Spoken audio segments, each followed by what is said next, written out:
как бы партнер. Один из партнеров делает так.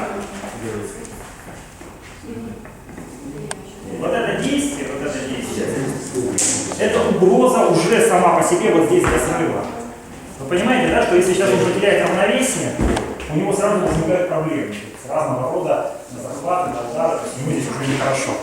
Поэтому он структурно переворачивает руку и угрожает мне локтем. Помните, мы вчера говорили, постоянный обмен угрозами. В качании эта штука присутствует, то и шоу это вообще всегда, в качании это почти всегда. То есть я делаю действия, я не просто так вот красиво прохожу у него под плечом. Я пытаюсь его сорвать сюда, чтобы он потерял равновесие. Он вместо того, чтобы со мной силой бороться, в качании силой бороться не перспективно. Он создает мне встречную угрозу. И мне уже не до сильного дергания, потому что вот он локоть. А мои ребра, извините, локоть не выдержит. Поэтому на этом действии сразу же я понимаю, что здесь уже прилетело. То есть сейчас локоть уже почти рядом. Я эту руку уже перестаю рвать и иду сюда, перехотению. Вот получается отсюда выход, вот он.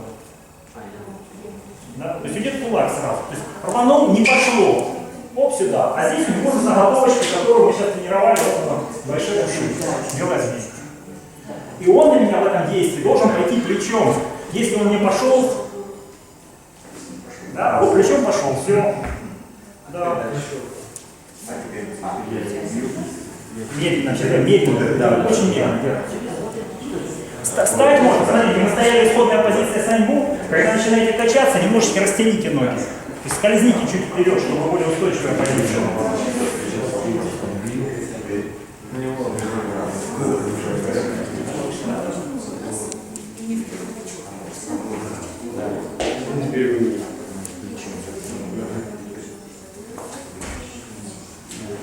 Как же меня поддерживать? Не стесняйся.